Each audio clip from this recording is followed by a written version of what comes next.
Ayun, isang maswerteng araw po sa ating lahat. Welcome po sa aking channel, Roderick Hernandez TV.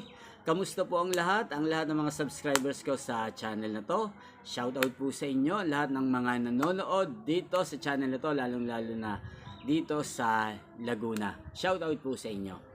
At for today's video ay magbibigay lang po ako ng mga numerong pwedeng manalo mamayang gabi sa STL Laguna, 8 PM. At bago po ako magbigay ng mga kombinasyon na pwede o posibleng manalo mamayang gabi ay recap lang po muna tayo dahil nga kaninang 11 AM first draw result ay ang lumabas ay 5 at 14 at ngayong hapong ito second draw 12 at 14. Ang ibibigay ko po ngayon dahil may mga kapitbahay po kasing humihingi ng mga numero sa akin, sabi ko sa kanila ay panoorin na lang nila ang video ito para isang bigayan na lang ang ibibigay kong mga kombinasyon na pwede nyo rin namang tayaan. At ang ibibigay ko nga po pala ay hindi naman 100% na mananalo, kumbaga tsambahan lang po. Dahil nga lumabas kanina ay 14 at tapos ngayong alas 4 ay 12, so naiipit ang number 13.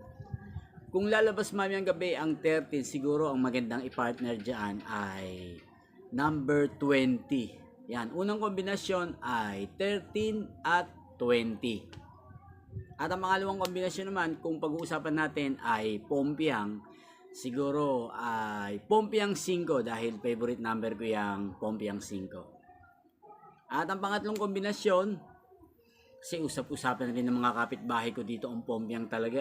Ano daw Pompiang ang maaaring lumabas. Sabi ko, hulaan ko lang kung anong Pompiang ang lalabas. Siguro ang hula ko ay baka mag Pompiang 14. Yan, yung tatlong kombinasyon na yan ay 13, 20 at Pompiang 5 at Pompiang 14. Tignan natin kung magsisilabas yan mamayang gabi sa STL Laguna.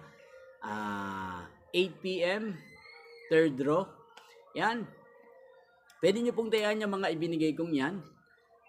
Pwede rin naman pong hindi. Kung ano yung naiisip nyo, pwede nyo rin pong tayaan. Yan dahil nga po magagabi na kailangan ma-i-upload ko po itong video ito. Baka mahuli po yung iba. Baka sabihin nila ay late ko nang na-i-upload ang video ito. Yan, maraming salamat po sa panonood nyo dito sa channel na to, Roderick Hernandez TV. At shoutout nga po pala natin ang aming kapitbahay na si Madam Cherry Umagap na laging nanonood po sa channel na to. Ganyan din si Carlo Aberilla na walang sawang sumusuporta dito sa channel na to. Shoutout po sa inyo. Ganyan din si Dodoy nanonood din po sa channel na to. Shoutout sa inyo. Yan, hanggang mamayang gabi muli dito sa channel na to, third draw result ng STL Laguna. Magkita-kita pong muli tayo. Maraming salamat po sa patuloy niyo pong panonood sa aking channel, Roderick Hernandez TV. See you later.